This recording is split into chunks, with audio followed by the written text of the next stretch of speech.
নীলা কাষৰে ৰূপোৱালী পৰি জীয়াৰে দুখনি পাখি সখীয়াদি যৌৱন বন জুৰি फूल तुम्हें भेजा है खत में फूल नहीं मेरा दिल है জীৱনৰ বাটত অৰ্থ বিচাৰে বহু যতন শূন্যতাৰ বিঘ্নৰ মই জীৱন পুতি নিছো ইতিহাসৰ যুগবাহক সাঁচিপাতৰ দৰে ফালি চিৰি উৱলি নোযোৱাকৈ মই জীৱনটোৰ দাম দিছো অসীমত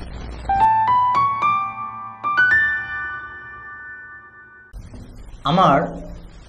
সকলোৰে জীৱনত বহু ব্যস্ততা থাকে আৰু এই ব্যস্ততা অতিক্ৰম কৰি আমি আন কিছুমান কামৰ প্ৰতি আমাৰ জীৱনৰ যি দৈনন্দিন জীৱিকা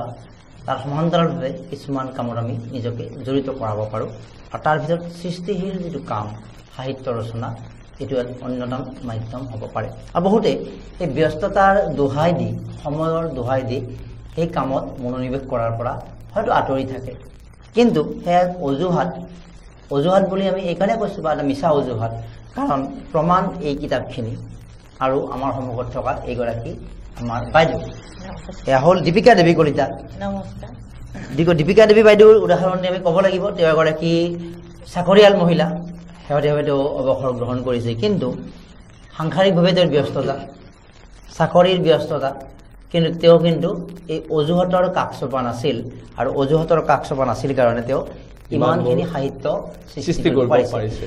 গ্ৰন্থৰ মন্থন অনুষ্ঠানলৈ মই মৰম কুমাৰী ডেমক্ৰেচি লেবৰ ষ্টুডিঅ'ৰ পৰা স্বাগতম জনাইছোঁ আমাৰ মাজত আজি দীপিকা দেৱী কলিতা আছে পুনৰবাৰ স্বাগতম জনাইছোঁ আমাৰ কবি লেখিকা গল্পকাৰ আৰু সম্পাদনাৰে তেওঁ বহু মুখপত্ৰ প্ৰকাশ কৰিছে আৰু আনদিনাৰ দৰে আমাৰ এই গ্ৰন্থৰ মন্থন অনুষ্ঠানত ভালেসংখ্যক প্ৰশ্ন লৈ উপস্থিত আছে আমাৰ লেখক সাংবাদিক ডিম্বেশ্বৰ ৰয় ডাঙৰীয়া দাদা স্বাগতম জনাইছোঁ আমি আপোনাৰ লেখক জীৱনৰ বিভিন্ন কথাৰ মাজলৈ যাম প্ৰথমতে এটা কবিতাৰে আৰম্ভ কৰোঁ নেকি আপোনাৰ কোনটো কবিতা পাঠ কৰি শুনাব আমাক প্ৰথমতে ইয়েছ আৰু তেওঁৰ কোনখিনি কিতাপ প্ৰকাশ পাইছে এই কবিতাৰ পিছতে আমি ৰোমন্থন কৰিম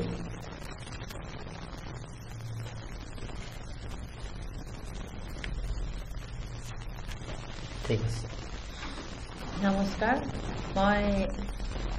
ডেমক্ৰেচি অনুষ্ঠানৰ স্বত্বাধিকাৰী কল্যাণ কুমাৰ তেখেতৰ আৰু মোৰ ওচৰত থকা ডিম্বেশ্বৰ নাথ সকলোলৈকে মই আন্তৰিক অভিনন্দন জনাইছোঁ আৰু আজি যে মোৰ এনেকৈ অনুষ্ঠানটো লৈছে তাৰ কাৰণে তেখেতসকলৰ ওচৰত মই চিৰকৃতজ্ঞ হৈ ৰৈছোঁ এয়া মোৰ কবিতাৰ মোৰ ৩য় নম্বৰ কবিতা পুথি মোৰ এইখন পাব্লিছ কৰিছিল পাঞ্চতন্যই তাৰে এটা কবিতা মই পঢ়িছোঁ কবিতা ৰাণীলৈ আমন্ত্ৰণ সৃষ্টিৰ অনন্ত হেঁপাহৰ অন্তৰা হিচাপে তোমালৈ মোৰ হিয়া ভৰা আমন্ত্ৰণ ফুলৰ হাঁহিয়ে যিদৰে আকৰ্ষণৰ বতৰা দিয়ে ভ্ৰমৰাজনীক চন্দ্ৰময় তোমাৰ কলিজাৰ হেঁপাহে মোক হাত বাউলি দিয়ে মোৰ জীৱন গ'লেও যাক মই প্ৰত্যাখ্যান কৰিব নোৱাৰোঁ কাৰণ তুমি থাকিলেই মোৰ সকলো থাকেই প্ৰেৰণাৰ পোহৰেৰে সততাৰ বাটত কণ্টক উভালিবলৈ দুহাতত কলমটোৰ দৰে পাশুপাত অস্ত্ৰ বৰদান দিয়া বাবে জন অৰণ্যই যদি মোক যাযাবৰ কৰে কৰক দুখে যদি শিলৰ পাহাৰ গঢ়ে গঢ়ক চকু পানীয়ে যদি ঘৰ সাজে সাজক ধুমুহাই যদি তাণ্ডৱ নাচে নাচক জুৰি ৰূপে যদি বেদনাবোৰ বৈ আহে আহক মই জানো তুমি সগৰ্ভা তোমাৰ অস্তিত্বৰ ভেটিত যুগপতৰ কত যে সন্ধিবোৰ যুগমীয়া হ'বলৈ ৰুই যাওঁ মই মোৰ প্ৰথিত আশা ভৱিষ্যতৰ চোতালে চোতালে পৰিবলৈ দুপৰৰ হালধীয়া এজাক ৰ'দ বাসনাহী ধন্যবাদ সুন্দৰ শব্দ চয়ন আৰু এইখন আমি ৰোমন্থন কৰিম ৰ'দৰ দুৱাৰ গতিকে আমি কিতাপখিনি ৰাইজৰ মাজলৈ আমি আগবঢ়াই দিব বিচাৰিছোঁ আপুনি ধৰি লওক তো মোৰ হাতত এই মুহূৰ্তত আছে আমি কিতাপখিনি দেখুৱাইছোঁ ইতিমধ্যে উন্মোচন হৈ গৈছে মোৰ হাতত আছে শব্দৰ তৰংগ নিৰ্বাচিত কবিতাৰ সংকলন আন এখন তেওঁ লিখিছে সুগল পৃথিৱীৰ বদ্বীপত বুলি সংকলন এইখন হ'ল ৰ'দৰ দুৱাৰ আৰু মোৰ লগত আছে প্ৰত্যাশা প্ৰত্যাশা এখন গল্প সংকলন আৰু একে ৰমন্থনতে আমি ক'ব লাগিব তেওঁ কিবা ভালেকেইখন আলোচনী কিবা মুখপত্ৰ তেওঁ প্ৰকাশ সম্পাদনা কৰিছে এয়া হ'ল আকাশ কামৰূপ মহানগৰ জিলা সাহিত্য সভাৰ আকাশ উপসমিতিৰ মুখপত্ৰ সম্পাদক দীপিকা দেৱী কলিতা সেইদৰে প্ৰান্তশ্ৰী শতদল শাখা সাহিত্য সভাৰ বাৰ্ষিক মুখপত্ৰ সম্পাদক পত্ৰিকা সম্পাদিকা দীপিকা দেৱী কলিতা সেইদৰে জ্যোতি পত্ৰিকা এয়া হ'ল জ্যোতিনগৰ সাহিত্য সভাৰ বছৰেকীয়া মুখপত্ৰ সম্পাদক দীপিকা দেৱী কলিতা আমি ৰয়দাৰ কাষলৈ গৈছোঁ প্ৰশ্ন মাজলৈ দীপিকা বাইদেউগৰাকী মননশীল কবি গল্পকাৰ এগৰাকী কণ্ঠশিল্পী এগৰাকী সুগৃহিণী আৰু এগৰাকী চাকৰি কৰা মহিলা ৱৰ্কিং ওমেন ইমানবোৰৰ মাজতো বাইদেউ কেনেদৰে এই সৃষ্টি অব্যাহত ৰাখিছে কবিতা গল্প প্ৰবন্ধ সম্পাদনা আৰু সংগীত চৰ্চা এই সম্পৰ্কত অলপ ক'লে আমি ভাল পাম নমস্কাৰ মোৰ আচলতে সৃষ্টিবিলাক সদায় হয়তো যাতনাৰ আঁৰত সৃষ্টিৰ এটা সদায় হাঁহিৰ মুখ এখন থাকে মই ভাবোঁ আৰু মোৰ অনুভৱত যিমানেই মুখত হাঁহিটো যাৰ খুব বেছি হাঁহি মই ভাবোঁ তেখেতৰ অন্তৰত খুব বেছি দুখৰ প্ৰলেপ পৰি আছে চাগে মই ভাবোঁ নহ'লে মানুহে বিনা কথাত এনে হাঁহিব নোৱাৰে হাঁহে মানুহে খুব হাঁহে কিছুমান মানুহ হাঁহি আছে কিন্তু অন্তৰত বেদনা আছে লুকাই ৰাখিব পাৰে মই সিদিনা এটা তেনেকুৱা লিখিছোঁ মই যে প্ৰতিটো হাঁহিৰ আঁৰত ইমান এখন বেদনাৰ ৰূপময় মুখ এখন লুকাই আছে যে হাঁহিটোৱে কিন্তু সেইখন মুখ দেখাই নিদিয়ে ইমান মোৰ নিজৰে ভাল লাগিছে এইটো কবিতা তাৰপিছত মই সেইটোৱে মই ভাবোঁ যে প্ৰতিটো সৃষ্টিৰ আঁৰত আপোনাৰ কিছুমান যাতনা আছে এই ধৰক মই ভাবোঁ আৰু কিছুমানে নাভানো মই ভাবোঁ এই ৰাস্তাৰে গৈ আছে দুখীয়া মগনীয়াবিলাকে কাৰোবাৰ ওচৰত হাত পাতিছে নাই নিদিয়ে যাক জোৰ মাৰি দিয়ে কিছুমানে ৰাস্তাতে সৰু বাচ্চা এটা লৈ এদিন পাণ বজাৰত মোৰ তেনেকুৱা এটা ঘটনা মই নিজে মানে খুব দুখ পাইছিলোঁ সিদিনা বাচ্চা এটা লৈ ৰাস্তাৰ মগনীয়া এজনে চাহ দোকানৰ মালিকক কিবা এটা খাব বিচাৰিছে তেতিয়া দিনৰ ঠিক ১:৩০মান বজাত তাই বাচ্চাটোক কিবা এটা খোৱাৰ কাৰণে মালিকক বাৰে বাৰে কৈছে বাবু কিবা এটা দিয়ক ইমান বেয়াকে মানে ব্যৱহাৰ কৰিছে মোৰ মানে দুখ লাগি গৈছে সঁচাকৈ কৈছোঁ খুব দুখ লাগি গৈছে মোৰ চেনজিটিভ ঘটনা সেইবিলাক তাৰপিছত মানে মই নিজে উঠি আহি মানুহজনীক ২০ টকা এটা দিলোঁ তুমি কিবা এটা কিনি খোৱা মই খালোঁ ইতিমধ্যে তাৰপিছত তুমি খোৱা আৰু মই তেনেকৈ ক'লোঁ আৰু তাৰপিছত আৰু এদিন দেখিছোঁ এজন মানুহ মতা মানুহ এজন তেওঁৰ চকু এটা কণা খুব ভোক লাগিছে মানুহজনৰ মানে চিঞৰিছে ভোকত চিঞৰিছে মোক কোনোবাই কিবা খাব দিয়ক চানমাৰি ফুটপাথত মানে তাৰপিছত মই মানুহজনক মাতি মেলি পৰঠা আৰু খাব দিলোঁ সেইখিনি খাই পেলাই মানুহজনৰ যিটো তৃপ্তি দেখি মানে সেই তৃপ্তিটোৱে মানে মোক খুব আনন্দ দিয়ে আৰু মোৰ কবিতাবিলাক তেনেকুৱাই আৰু বেছিভাগ তেনেকুৱাই কবিতা মোৰ মানে মানুহ দেখি পেলাই বাস্তৱ পটভূমি দেখি সৃষ্টি কৰিছে আপুনি সৃষ্টি কৰোঁ মানে সেইবিলাকে মোৰ মনত যেতিয়া দুখ দিয়ে তেতিয়াই হয়তো মই এনেকৈ ভাবোঁ সেইকাৰণে মই কৈছোঁ যদি জন অৰণ্যই যদি শিল মানে এনেকুৱা কথা কয় যদি শিলৰ পাহাৰ গড়ক মই কবিতাক লৈয়ে সন্তুষ্ট তুমি যদি এখন শিলৰ পাহাৰক গঢ়ি দিয়া মোৰ জীৱনত তেতিয়াহ'লে মই এই শিলৰ পাহাৰখন ল'ব সাজু যে কবিতাক মই ইমানেই ভাল পাওঁ কাৰণ কবিতাই সেইখিনি দুখখিনি কমাই দিয়ে কবিতা সৃষ্টি কৰি অন্তৰৰ বেদনাখিনি পাহৰি যাব পাৰি নহ'লে বেলেগৰ কোনো সৃষ্টিয়ে সেইটো পাহৰাই নিদিয়ে একচুৱেলি সৃষ্টি বস্তুটো সঁচাকৈ ভগৱানে মানুহক দিছে আৰু সেইটো সকলোৱে ল'ব লাগে আচলতে মোৰ কিছুমান গল্পখনতো তেনেকুৱা কিছুমান পটভূমি আছে যে কিছুমান এনেকুৱা ঘটনা জীৱনত মানে দেখিছোঁ যিবোৰ ঘটনাই মানে নিলিখাকে নোৱাৰিছোঁ মানে মই ৰাতি 3টালৈকেও লিখি থাকো কেতিয়াবা হয়। মোৰ মিষ্টাৰে কয় তুমি গোটেই ৰাতি কিয় লিখা এই ৰাতিপুৱা তোমাৰ অফিচ আছে মই বোলো হ'ব আৰু চলি যাম আৰু কিবাটো তেনেকে কেতিয়াবা তেওঁ খং উঠিলে মোৰ লাইটটো অফ কৰি দিয়ে লাইট লিখি থাকোঁতে লাইটটো অফ কৰি দিয়ে এতিয়া শুৱা মই কৈছোঁ নহয় অকণমান আৰু লিখিব আছে সেইখিনি লিখি মই সামৰিম আৰু তেতিয়া 3:30 বাজি যায় তেনেকুৱা আৰু তাৰমানে সৃষ্টিখিনি সম্পূৰ্ণ শেষ কৰি পেলাই আপুনি শান্তি লাভ কৰে শান্তি কৰিহে মই মানে শুই দিম ঠিক আছে আৰু এক মিনিট মই আপোনাৰ এই মাইকটো ইয়াত দেখাব নাই মই এক মিনিট মানে মাইকটো ক'ত ল'লে আপুনি মানে চাওঁ তেনেহ'লে আমি পৰৱৰ্তী প্ৰশ্নলৈ যাব পাৰোঁ বাইদেউ ইতিমধ্যে 4খনকৈ গ্ৰন্থ লিখি উলিয়াইছে ইয়াৰ লগতে কেইবাখনো পত্ৰিকা সম্পাদনা কৰিছে বিশেষকৈ জ্যোতিনগৰ সাহিত্য সভাৰ পত্ৰিকা শাখা সাহিত্য সভা নেকি আজি জ্যোতিনগৰ শাখা সাহিত্য সভা বৰ্তমান স্বৰ্ণ শাখা হয় এইবিলাক আপুনি সম্পাদনা কৰিবলৈ যাওঁতে কেনেধৰণৰ অভিজ্ঞতাৰ সন্মুখীন হৈছিল তাৰ ওপৰত অলপ বক্তব্য ৰাখিলে ভাল হয় সম্পাদনা কামটো খুব সহজ নহয় যদিও মই কৰিছোঁ কিন্তু মোৰ অন্তৰত এটা সাহস আছে যে মই কৰিমেই মানে আৰু সম্পাদনা কৰি মোৰ এইকাৰণে ভাল লাগে বিভিন্নজনৰ লিখাবিলাক পাওঁ যে প্ৰতিটো লিখাই মই পঢ়ি লওঁ কিন্তু সেই ক্ষেত্ৰত মোৰ নিজৰো কিছু অভিজ্ঞতাও বাঢ়ে সম্পাদনা কৰিলে বাঢ়ে সেইকাৰণে মই জ্যোতিনগৰ সাহিত্য সভাৰ একেধাৰে 2 বছৰ পত্ৰিকা সম্পাদিকা আছিলোঁ তাতেও পঢ়িছোঁ তাৰপিছত পান্তশ্ৰীৰো পঢ়িছোঁ বৰ্তমান কামৰূপ মহানগৰ জিলা সাহিত্য সভাৰ আকাশ উপ সমিতিৰ মই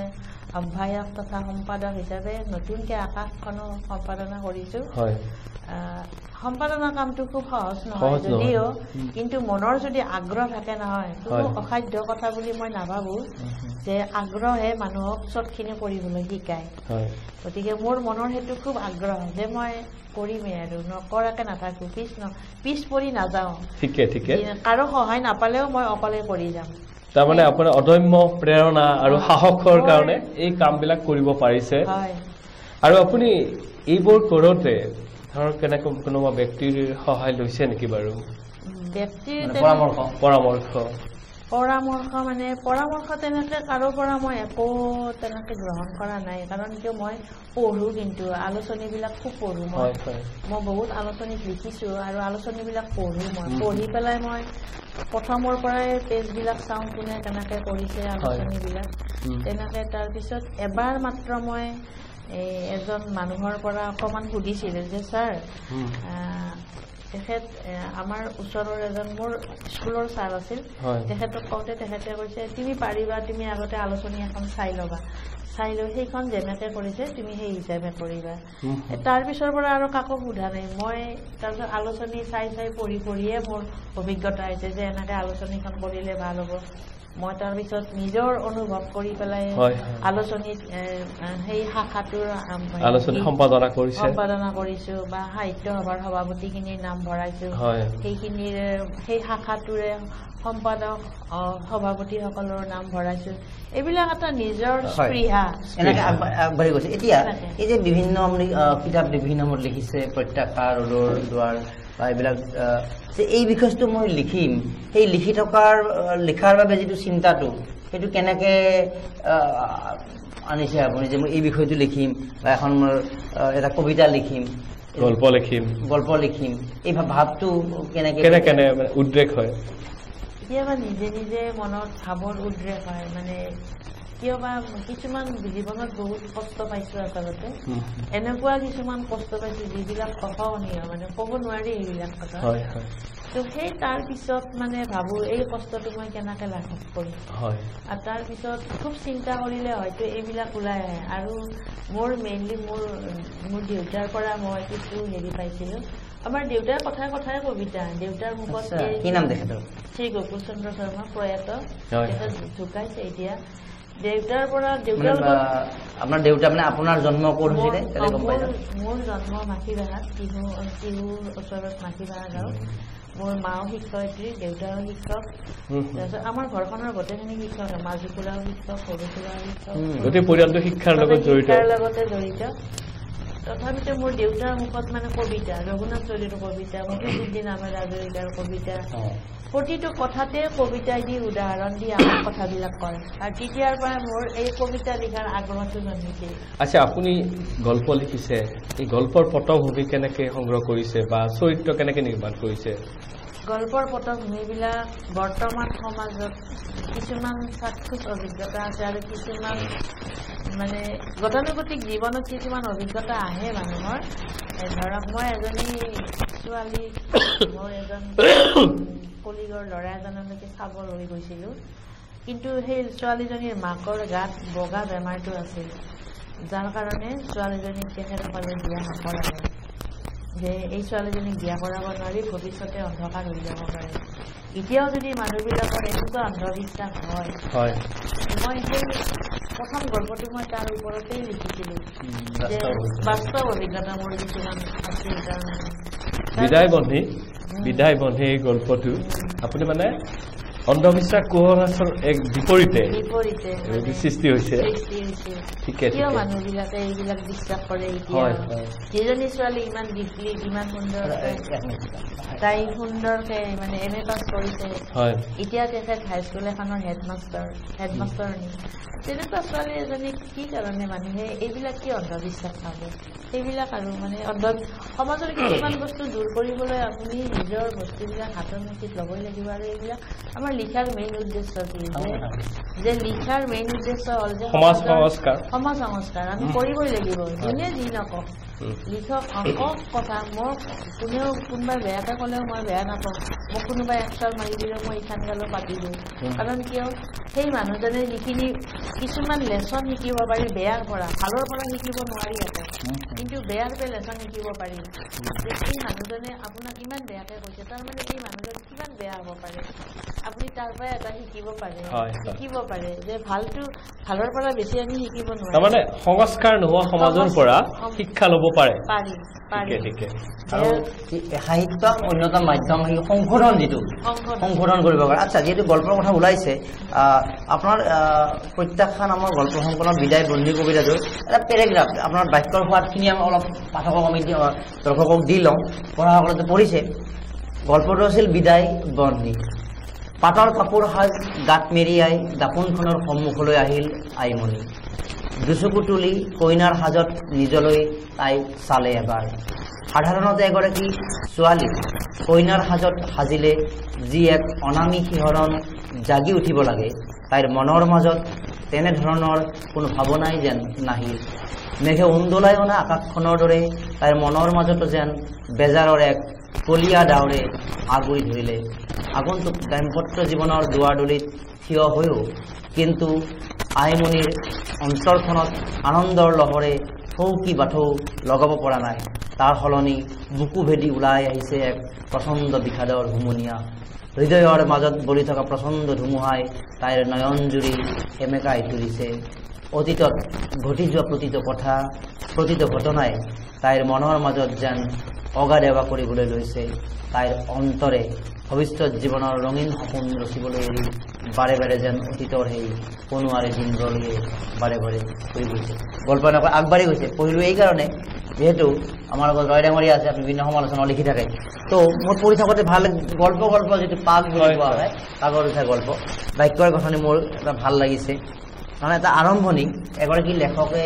এবাৰ আমাক পৰামৰ্শ দিছিল যে এটা লেখাৰ প্ৰথম যিটো বাক্য বা এটা গল্পৰ প্ৰথম যিটো paragraph, beauty of the story, সেইটো বহুত কথা কৈ দিয়ে। আপুনি কেনেকৈ পালে এই যিটো? মই অন্তৰ চুই যোৱা আৰম্ভণিখিনিয়ে মানে হৃদয় স্পৰ্শ কৰিছে,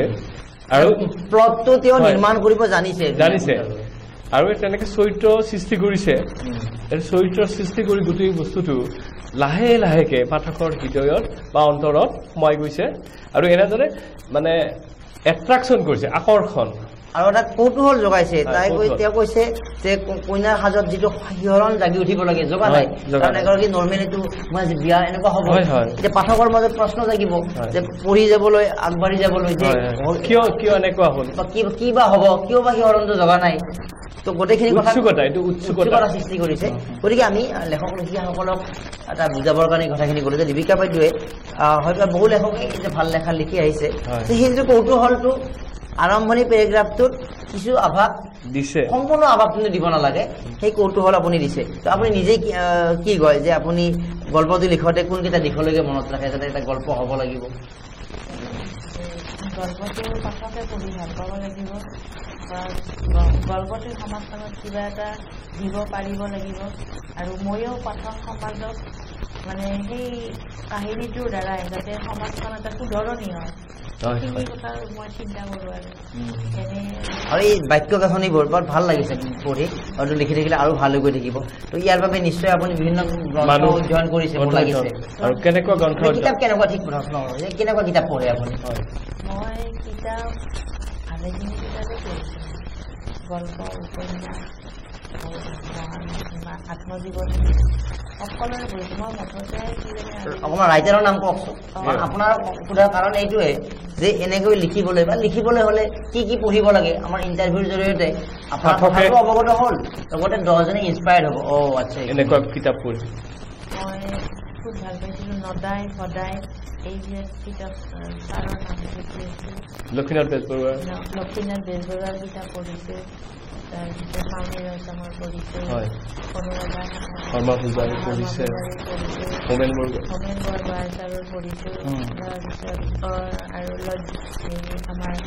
মুছলিম তছলিমা নাছৰিনৰ কিতাপ পঢ়ি মই খুব ভাল পাওঁ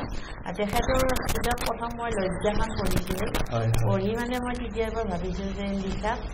একো মানে দুৰ্বলতা ভাৱটো ৰাখি সমাজত এনে ভয় গীতকে লিখি মুকলিকে লিখিব লাগে মই সেইটো কথা ভাবিছিলোঁ যে মুকলিকে লিখিব লাগে কিছুমান কথা লোকধাক নকৰাকৈ অৰ্থাৎ এতিয়া বুজি পালো যে পঢ়িলে বিভিন্ন জ্ঞান হয় এজন মানে জানে যে আপুনি চাকৰি কৰিবলৈ যাওঁতে ঘৰৰ পৰা ওলাওঁতে বহু মানুহ লগ পায় তেনেকুৱা জানো যেন লাগে কিন্তু এই অধ্যয়নৰ জৰিয়তে বিভিন্ন প্ৰেক্ষাপট বিভিন্ন দৰ্শন অৱগত হোৱা যায় মোৰ চাকৰি কৰা সময়খিনিতো মই এনে বহি নাথাকোঁ মই যদি 2 ঘণ্টা সময় কেতিয়াবা পাওঁ মই লগত কিতাপ লৈ যাওঁ আলোচনী লৈ যাওঁ বা লিখাৰ সময়খিনি লৈ যাওঁ আধা লিখি থকা বস্তুখিনি লিখোঁ কোনোদিন সময় মই অপচয় কৰা নাই মই সেইখিনি সময় কাৰো লগত ধৰি আড্ডা নামাৰোঁ মই নিজৰ লিখাৰ মন কিতাপ পঢ়ি থকা সময়ত কেনেকুৱা এটা মনটো লাগে মানে যিটো ব্ৰেইনৰ এটা ভাল এক্সাৰচাইজ হয় বা তেনেকুৱা লাগে সেই কিতাপখন আপুনি পঢ়ে মানে সেই কিতাপ পঢ়ি আপুনি ভাল পায় কিতাপ পঢ়ি কিয় ভাল পায় আচলতে কিতাপ পঢ়াৰ আনন্দই বেলেগ কাৰণ কিতাপ প্ৰত্যেকখন কিতাপতে বেলেগ বেলেগ সুকীয়া জ্ঞান সুকীয়া মনৰ ভাৱ সুকীয়া মনৰ তেখেতসকলৰ সৃষ্টিকাৰী চিন্তা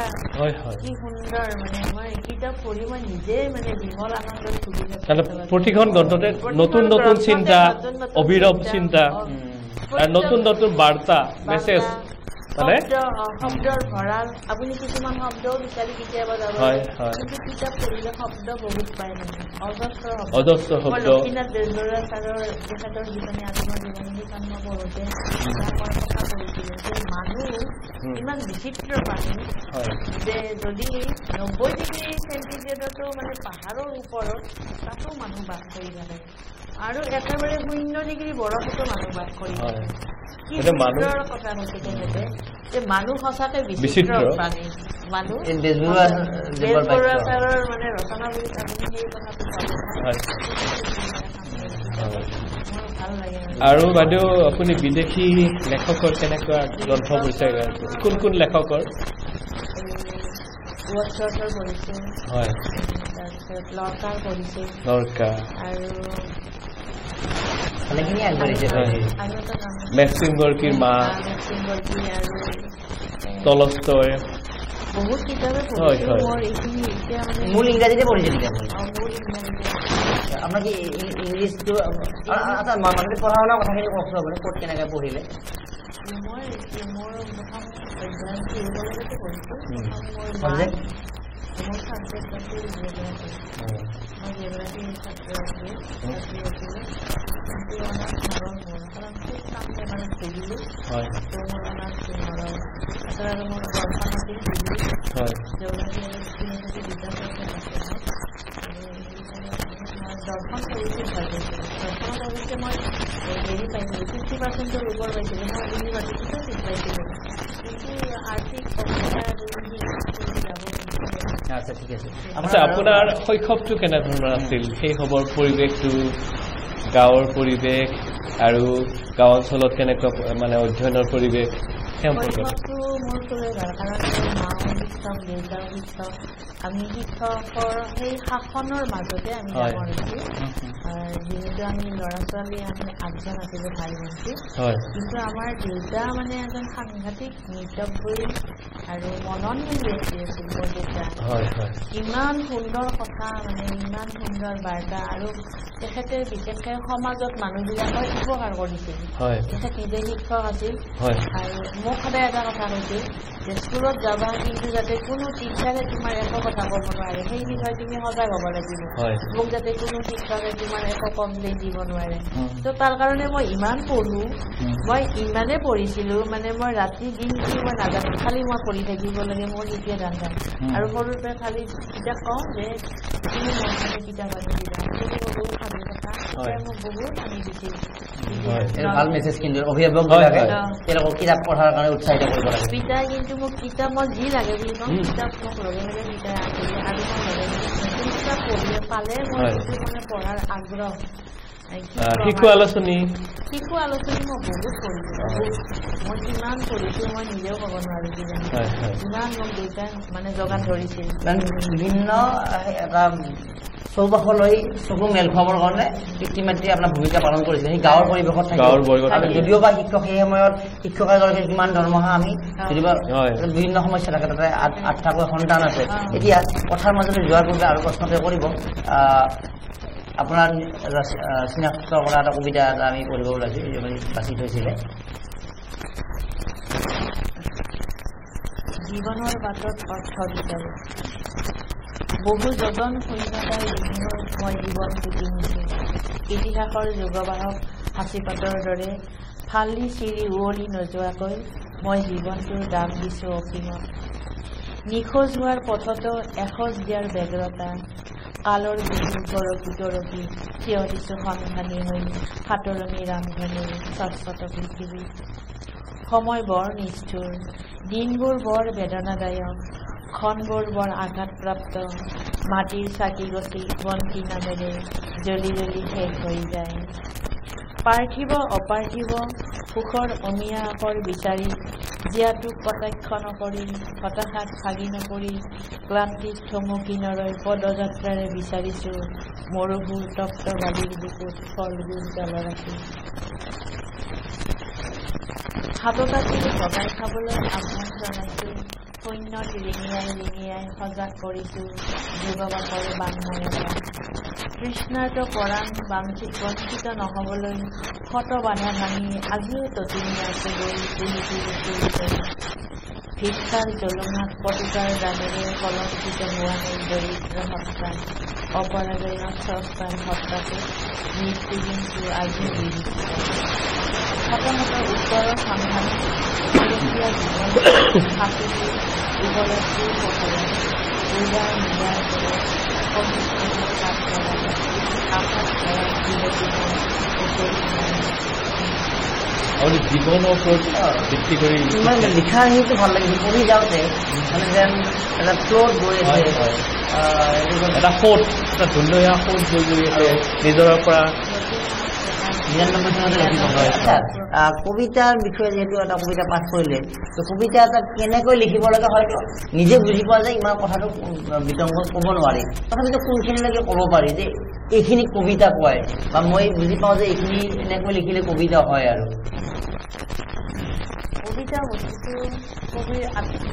আত্মচিন্তাৰ সমষ্টি আচলতে মানে চিন্তাখিনি উলিয়াবলৈ বাক্য লিখিব লাগিব বাক্য যদি এনেকৈ বাক্য লিখিলে গদ্য হ'ব কিন্তু এনেকৈ লিখিলে যে কবিতা হয় তো সেইখিনি কেনেকে মানে আয়ত্ব কৰিব পাৰিব সেইটো কবিতাৰ গাঁথনিত আমি কবিতা লিখোঁ আৰু গল্পৰ গাঁথনিত গল্প লিখিছোঁ শব্দবিলাক মানে কবিতা বস্তুটো হ'ল হাতী মাৰি কবিতাত কৰোৱা গতিকে কথাখিনি ডাইৰেক্ট ক'ব নালাগে নেকি ডাইৰেক্ট ক'ব নালাগে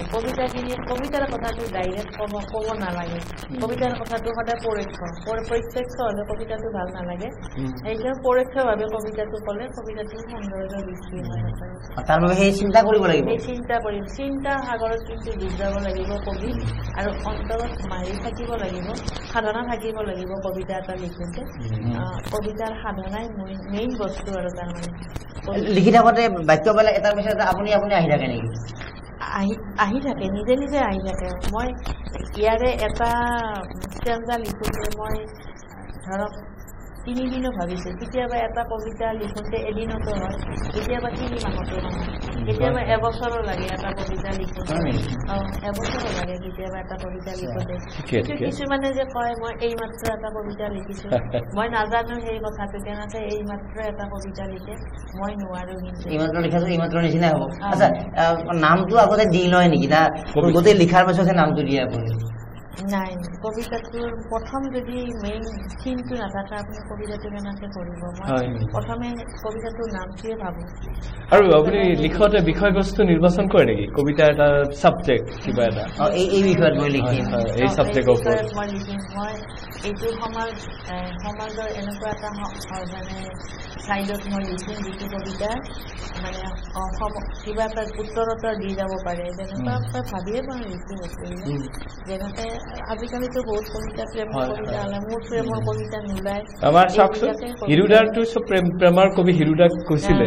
তেওঁৰ কবিতাৰ ঠাচ আপুনি অনুকৰণ কৰিছে নেকি কেতিয়াবা নতুবা আমাৰ নীলমণি ফুকন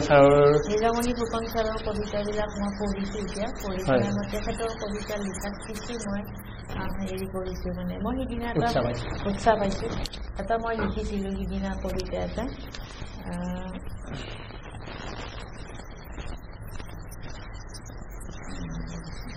ঠিক আছে আমি পৰৱৰ্তী সময়ত যাম এতিয়া আমি পৰৱৰ্তী প্ৰশ্নলৈকে যাওঁ প্ৰশ্ন আছে বাইদেউ আচলতে এগৰাকী কণ্ঠশিল্পী সংগীত পৰিৱেশন কৰে তেখেতৰ আমি এটা গীত শুনিব খোজো আৰু ইনষ্ট্ৰুমেণ্ট নাই কিন্তু নাই তথাপিতো গুণগুণাই দিলে শিল্পীৰ কাৰণে কিন্তু ইনষ্ট্ৰুমেণ্টৰ প্ৰয়োজন নাথাকে কিবা অলপ গুণগুণাই দিলে ভাল পাওঁ আমি কি গাই ভাল পাব আপুনি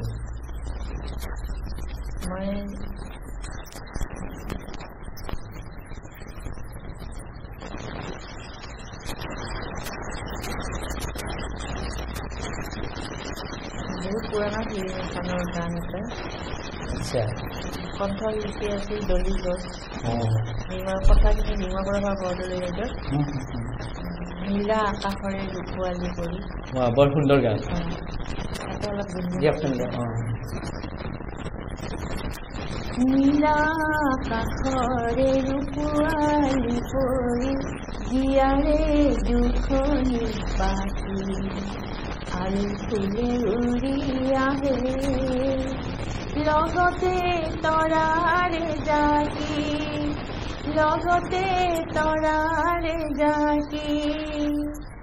আমাৰে হাঁহিতে ওলালে বতৰা ৰ'দে জোনা কৰে হতে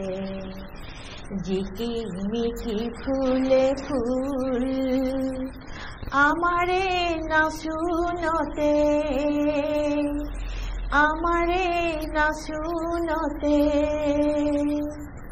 ফুলকি ফুলি ৰয় কেৱলে বনতে ফুলি ৰয় গছৰে গাতে ফুল যে ফুলি ৰয় মিঠাকে হাঁহিতে ফুলে ফুল মিঠা মাততে কত ফুল ৰঙৰ মেলাতে আমাৰে হাঁহিৰে পুৱাৰে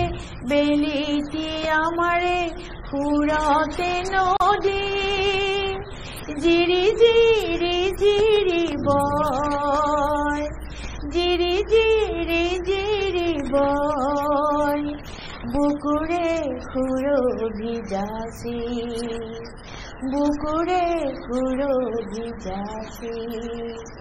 নীলা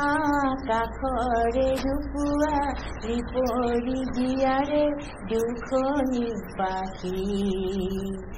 আলফুলে উৰি আহে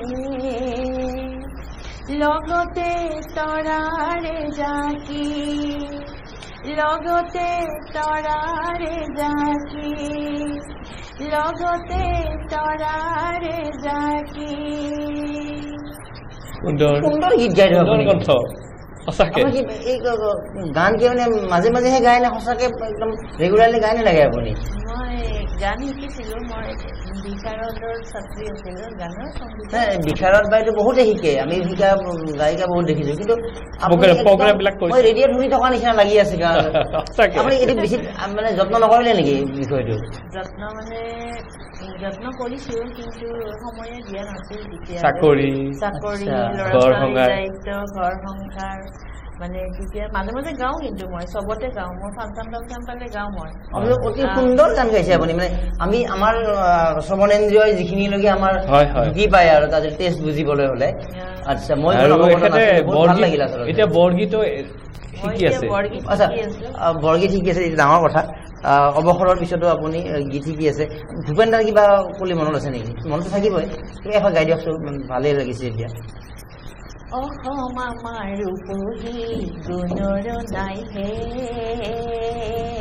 ভাৰতৰে পূৰ্ব দিশত সূৰ্য উঠা দে অসম আমাৰ ৰূপহী গুণৰ নাই হে ভাৰতৰে পূৰ্ব দিশত সূৰ্য উঠা দে গোটেই জীৱন বিচাৰিলেও অলেখ দিৱস ৰাতি গোটেই জীৱন বিচাৰিলেও অলেখ দিৱস ৰাতি অসম দেশৰ দৰে নাপাওঁ ইমান ৰসাল মাটি অসম দেশৰ দৰে নাপাওঁ ইমান ৰসাল মাটি পাম ক'ত এনে মধুৰ ৰূপৰ সমাবেশ ভাৰতৰে পূৰ্ব দিশত সূৰ্য উঠা দে ভাৰতৰে পূৰ্ব দিশত সূৰ্য উঠা দে মই আমি বহু কণ্ঠশিল্পী লগ পাইছো বহু প্ৰফেচনেল কণ্ঠশিল্পী আমি সাক্ষাৎ গ্ৰহণ কৰিছো যদি আপুনি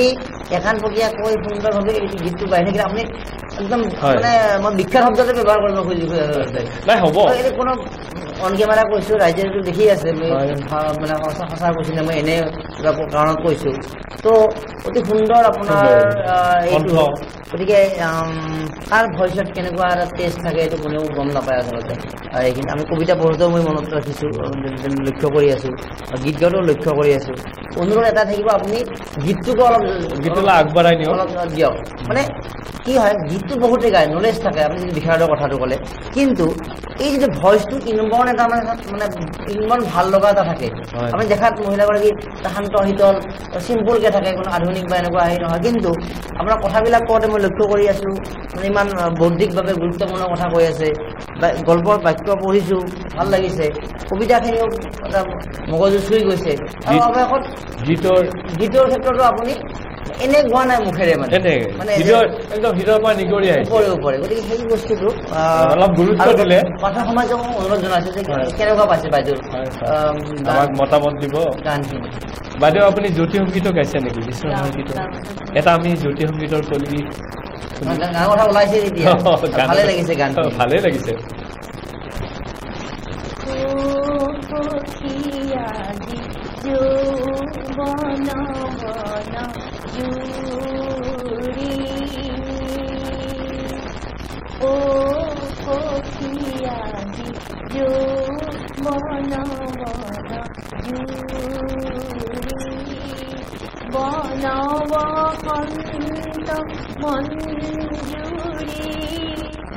পাতে বৰণৰে মেলা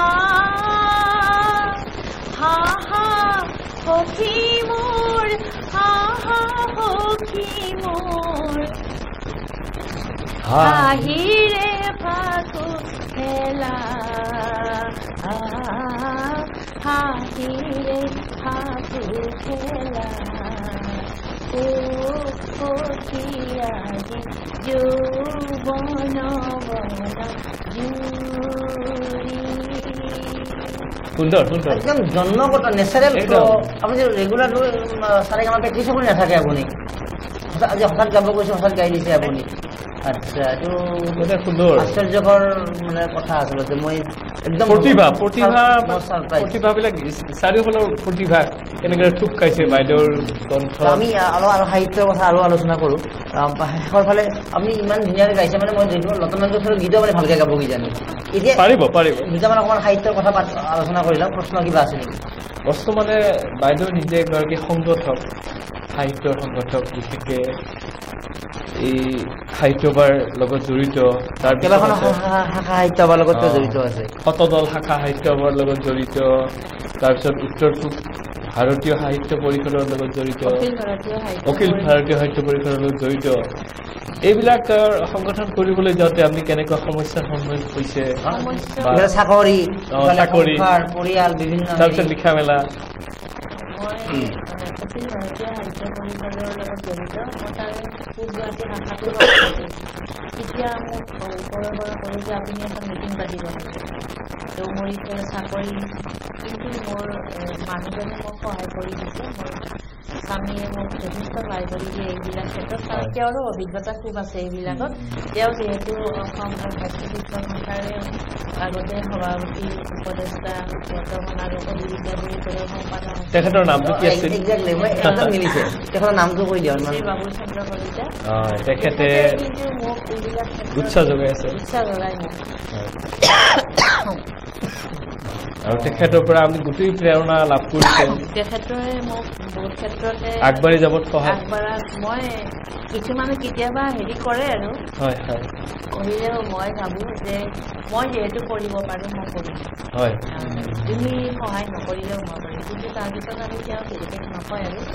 কৰিব কয় আৰু কৰোঁ মই সেইবিলাক কাম আৰু মই সামাজিক কাম কৰি মই ভাল পাওঁ আচ্ছা মই মোটামুটি সামাজিক কাম কৰি মই খুব ভাল পাওঁ মনটোত এটা কিবা শান্তি লাগে হয় আৰু আপুনি চিম্পুলকৈ থাকি ভাল পায় মই খুব চিম্পুলকৈ থাকোঁ মোৰ দেউতাই কৈছিল সদায় চিম্পুল লিভিং আইডিং হয় হয় সেইকাৰণে মই সদায় চিম্পুলকৈ থাকোঁ মই খুব বেছি এই আজিকালি মহানগৰীৰ আভিজাত্যৰ মাজত থাকিও কিন্তু আপুনি এটা শান্ত বিলাসত জীৱন কটোৱা নাই সৃষ্টিশীল জীৱন মানে বিলাসটো এটা তেওঁলোকৰ ব্যক্তিগত যদি ইচ্ছাৰে দিছে পাৰিব পইচা কিন্তু মানে থকাৰ ক্ষেত্ৰত চিম্পুলভাৱে বেছি মানে হাই ফাই কৰি বা এনেকুৱা মানে শ্ব'মেনশ্বিপ বাহ্যিক দেখাই লাভ নাই গান গোৱাৰ লগে লগে যেতিয়া অন্তৰখন আমি দেখা পাই গ'লো হয় হয় মই তেনেকুৱা নাভাবোঁ আৰু খুব বেছি দেখাব গ'লে মই নিজকে বেয়া বেয়া লাগে একো নাই আচ্ছা আপোনাৰ পৰিয়ালৰ ল'ৰা ছোৱালী দুগৰাকীৰ অলপ পৰিচয় দিয়ক ল'ৰা ছোৱালী দুগৰাকীৰ পৰিচয় নিজামতে মোৰ দেউতাৰ কথা এটা মই কৈছোঁ মোৰ দেউতাই কবিতাবিলাক নিজা কবিতা মাতি থাকে এটা কথা সদায় কথা কৈছোঁ যে বিপদ কৰিলে মিটিং কুটিলে দিওঁতে দিদিও কৰে হামচাপতে ভেটা ভেটি হ'লে নিচিনা ভাং ধৰে এইটো মফিজুদ্দিন আহমেদ হাজৰিকা ছাৰৰ কবিতা আছিল তাৰপিছত আৰু এটা কথা লিখিছিল আৰু মানে এটা কথা কয় যে নৰ্মেল থাৰ্ড ইয়াৰবিলাক খুব কূটনীতি বিধান নৰ্মেল থাৰ্ড ইয়াৰবিলাক যিবিলাক আমাৰ সমাজত নৰ্মেল থাৰ্ড ইয়াৰ মানে শিক্ষক তেখেতসকলে কিয় তেওঁলোকক এনেকুৱা কথা ব্যাখ্যা কৰিব দিয়ে যে কঠিলেই কথা মঠিলেই গুৰু ভাতত দিয়া হাঁহখনে কেনি যাই দিয়ে এনেকুৱা কথাবিলাক যেতিয়া তেওঁলোকক ব্যাখ্যা কৰিব দিয়ে সেইকাৰণে তেওঁলোক কূটনীতি বুজে কঠিলেই কথা মঠিলেই গুৰু ভাতত দিয়া হাঁহখনে কেনি যাই দিয়ে এই কথাটো সঁচাকৈ ভাবিবলগীয়া কথা গতিকে সেনেকুৱা কথাবিলাকো যেতিয়া তেওঁলোকক ব্যাখ্যা কৰিব দিয়ে সেইকাৰণে সেই নৰ্মেল থাৰ্ড ইয়াৰ মানুহবিলাক অলপ কূটনীতিৰ কথাটো তেওঁলোকে বেছিকৈ জানে মোৰ দেউতাৰ কিছুমান এনেকুৱা কথাবিলাক আমাৰ দেউতাৰ মানে কবিতা এনেকুৱা আৰু ৰঘুনাথ চৌধুৰী দেউতা এইটো কবিতা শুনোচোন তুমি পঢ়ি দিয়া হৰিণা পোৱালি কবিতাটো মুখস্থ মাতি দিব কিমান কবিতা মুখস্থ আছিল দেউতাৰ নিজে ভাবিলেই মোৰ বেয়া লাগে ভাবিলে মই এতিয়া আচৰিত হৈ যাম মানে কোনটো কবিতা লাগে আপোনাক মই এই আপোনাৰ পৰিয়ালৰ কথা সুধিছিলোঁ ল'ৰা ছোৱালী দুগৰাকী ল'ৰা ছোৱালীৰ কথা কওঁ বাৰু মোৰ ল'ৰা এজন ছোৱালী এজনী নামবিলাক ল'ৰা নৱজ্যোতি কলিতা আৰু ছোৱালী নিহাস্মিতা কলিতা ল'ৰা এতিয়া মোৰ চাকৰি কৰি আছে কিন্তু পঢ়াৰ পৰা পঢ়াত খুব বেছি মানে টকা নহয় আৰু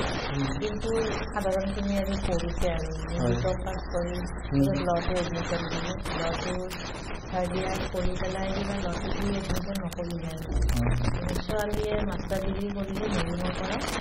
তাই এম.এছ. মাষ্টাৰ ডিগ্ৰী কৰিছে তাই এম.এছ. টিচাৰ্ছ কিবা এটা নেশ্যনেল ট্ৰেইনিং হেল্থ চাৰ্ভিচত কাম কৰি আছে তাই গৌৰৱান্বিত মাতৃ হিচাপে যে লেখিকা হিচাপেতো আগবাঢ়ি আছে এতিয়া আমি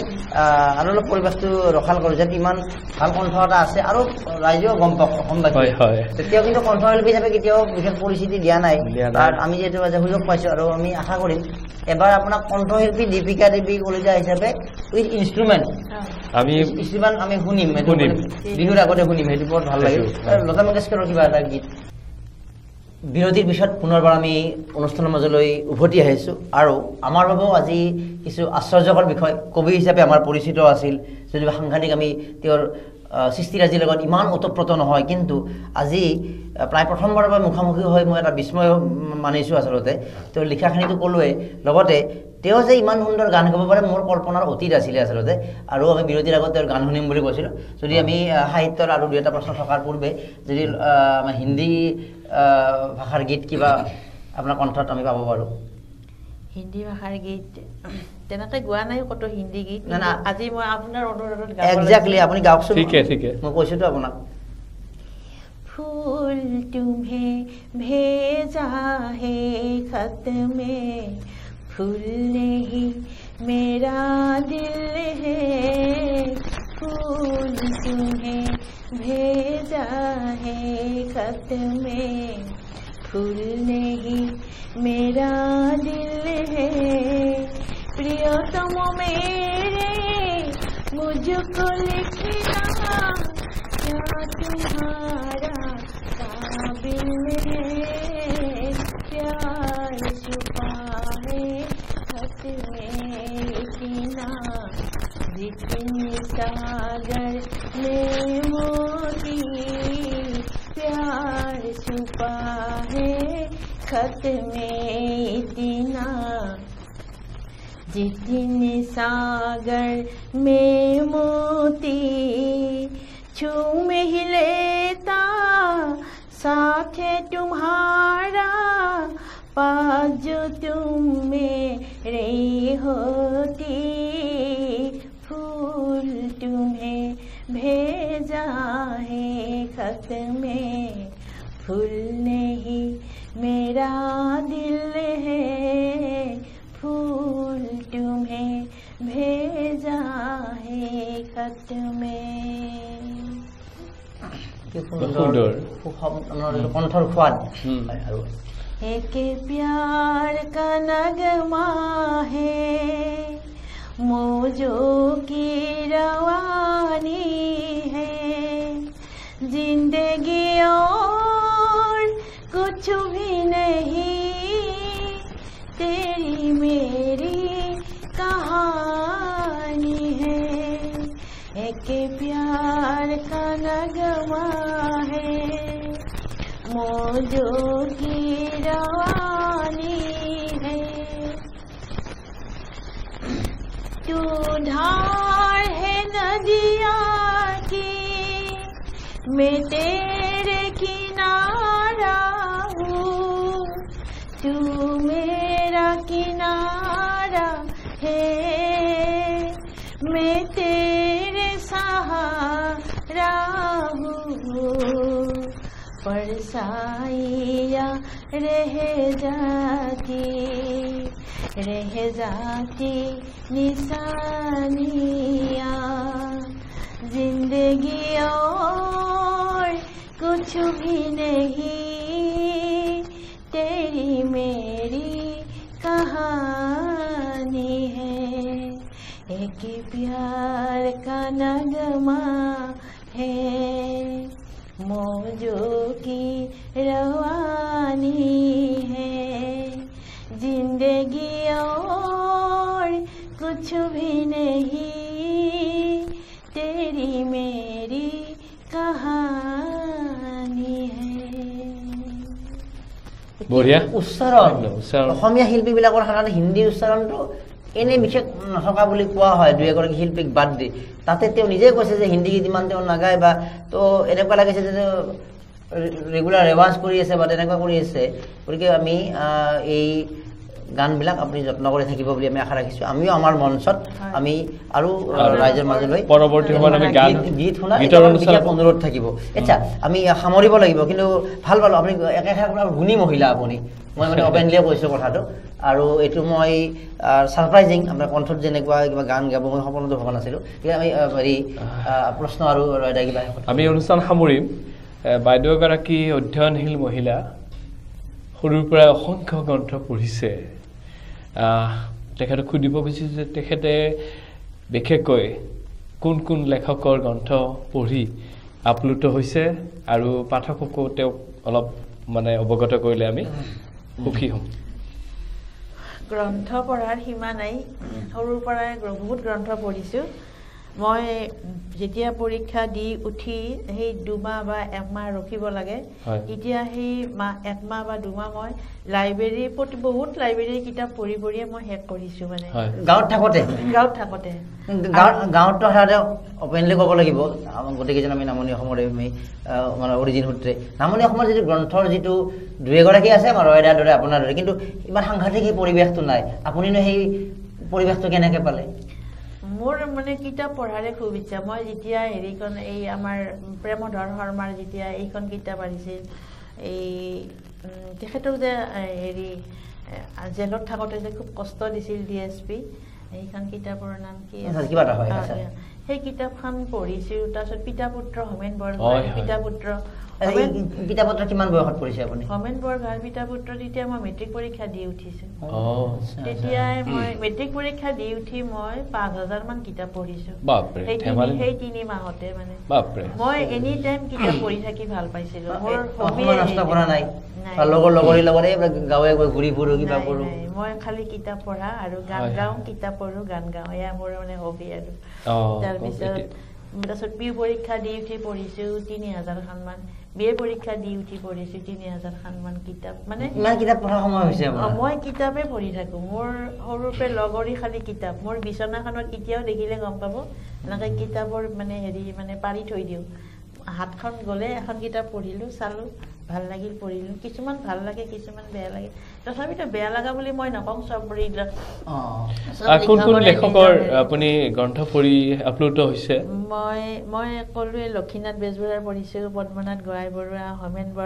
হোমেন বৰগোহাঁইৰ কিতাপ পঢ়ি যিটো আমেজ মানে সাংঘাতিক আমেজ প্ৰত্যেকটো বাক্যতে প্ৰত্যেকটো পৃষ্ঠাতে জীৱন বিষয়ক পৰামৰ্শ থাকে এটা তেখেতৰ এখন গ্ৰন্থ পঢ়ি মই পাইছিলোঁ এজন কবিক মানে সেই দেশৰ মানে শাসকে শাস্তি দিছে সেই কবিজনে নিজে এইটো মানে উপলব্ধি কৰি আপ্লুত হৈছে মানুহজনে জীয়াই থকাৰ প্ৰেৰণা পাইছে যে তেওঁ আন্ধাৰ ৰুমত থৈ দিছিল মানুহজনক তেওঁ এটা বুটাম পেলাই পিন এটা পেলাই দিয়ে আৰু বাৰে বাৰে বুটল সেই কথাটোত মই নিজেও খুব মানে বৰডমৰ পৰা মুক্তি পাব নামটো বৰডম আছিল লেখাটোৰ নাম মানে মানে বিৰক্তি যেনে মানে বিৰক্তিৰ পৰা ৰক্ষা পাব মানে বাৰে বাৰে পিনটো পেলাই দিয়ে আৰু উঠাই দিয়ে মই সেই কথা সেই কামটোত ব্যস্ত ৰাখিলে নিজৰ মনটো মানে ভাঙি পৰিব দিয়া নাই যে কিমান সাহসৰ সেই হয় এইটো বিৰাট গুৰুত্বপূৰ্ণ বিষয় যে শেহতীয়াকৈ ময়ূৰ গোস্বামী নামৰ এগৰাকী ছাত্ৰ তো অল ইণ্ডিয়া 5th ৰেংকত টপাৰ আছিলে মেট্ৰিকত ছুইচাইড কৰিলে পৰীক্ষা ৰিজাল্ট বেয়া হ'ব বুলি কিন্তু এই যে আমি মগজুটো যে এপ্লাই কৰি থাকিব লাগে তাৰ ডাঙৰ উদাহৰণ এইটো আচলতে আৰু আমি সেনেকুৱা সময়খিনিত বিভিন্ন যিটো হতাশাৰ চিন্তা আহে কিবা আহে তেতিয়া আমি আমি উৎসাহিত হ'ব পাৰো গ্ৰন্থ অধ্যয়ন কৰিব লাগে বৰ ধুনীয়া উদ্ধৃতি দিলে আপুনি গ্ৰন্থ অধ্যয়নে মানে মানুহক জীৱনটো বহুত সলাই দিয়ে তাৰপিছত ৰজনীকান্ত বৰদলৈ নিৰুপমা বৰগোহাঁই মামণি ৰায়চম গোস্বামী ক'লো অনুৰাধা শৰ্মা পূজাৰী বাইদেউ আৰু বিদেশৰ লৰ্কা টলষ্টয় মেক্সিম গৰ্কি তাৰপিছত নাজিক হিকমত পাবলো নেৰুদা এইবিলাকৰ ৱৰ্ডছৱৰ্থৰ কবিতা পঢ়ি মই খুব ভাল পাওঁ কাৰণ তেখেতে মেইনলি প্ৰকৃতিৰ ওপৰত বেছিকৈ লিখে নে ৱৰ্ডছৱৰ্থৰ সেইকাৰণে ময়ো বেছি ভাল পাওঁ প্ৰকৃতিৰ ওপৰত কবিতা লিখি আৰু মই প্ৰতিটো কবিতাত এটাই মই অলপমান দেখাই দিওঁ যে মই অসমৰ মহিলা সেইকাৰণে মই কৃষি বস্তুটো মই অলপ মানে উচ্চাৰণ কৰি দিওঁ আৰু আমি অসমৰ বস্তু মানে মোক কোনোবা এজনে কৈছিল যে তেখেতসকলৰ কবিতা লিখোঁতে মানে সেই দেশৰ এটা পৰিচয় দিয়ে ময়ো অসম দেশৰ বুলি মই পৰিচয় দি খুব ভাল পাওঁ গতিকে মই প্ৰতিটো কবিতাত সৰু হ'লেও মোৰ অসম দেশৰ এটা থাকক বুলি মই ভাবো আৰু ঠিকে ঠিকে সুন্দৰ ভাল লাগিল আমি সামৰিব লাগিব আৰু যিহেতু গ্ৰন্থ পঢ়াৰ বহু আৰু আমি সেনেকে 3000 5000 কিবা হাজাৰ কিতাপ এতিয়ালৈকে আপোনাৰ অধ্যয়ন হৈছে মই 11000 12000 মান কিতাপ পঢ়িছো এতিয়ালৈকে ইমান বুকুত ৰাখি হয়তো কোনেও ক'ব নোৱাৰিব আৰু আপোনাৰ এটা মই লক্ষণ দেখিছো যে খুব মনত থকা কথাবিলাক শক্তিবিলাক আছে দেউতাই উদ্ধৃতি দিয়া কথাবিলাক কৈছে হোমেন বৰগোহাঁই কথাটো ক'লে আৰু পুৰণা কবিতা পঢ়িছে হিন্দী গীত আপুনি পটককে আপুনি সেইটো এটা গাব পাৰিছে অন্তৰৰ পৰা গাই দিছে স্মৃতি শক্তিটো আপোনাৰ অতি সুন্দৰ প্ৰখৰ এইটো গতিকে আজি দিনত ভাল মানুহ এগৰাকী লগ পালোঁ বুলি মই এগৰাকী সাক্ষাৎকাৰ লোৱা হিচাপে আমি কেৱল আমি বিভিন্ন কথা উদ্ধৃতি দিওঁ আমি ব্যক্তিগতভাৱে আজি অলপ ইনস্পাইৰেশ্যন এটা পালোঁ আৰু আপোনাৰ যিখিনি গ্ৰন্থ প্ৰকাশ পাব আগন্তুক সময়ত আমি শুভেচ্ছা জ্ঞাপন কৰিছোঁ আমাৰ ফালৰ পৰা সকলো সহযোগ থাকিব আৰু শুভেচ্ছা থাকিব আৰু পৰৱৰ্তী সময়ত আপোনাৰ গান বিশেষকৈ শুনাৰ আমাৰ এটা আগ্ৰহ থাকিব আৰু শেষত আপুনি অসমৰ নাৰী সমাজক বা পাঠক সমাজক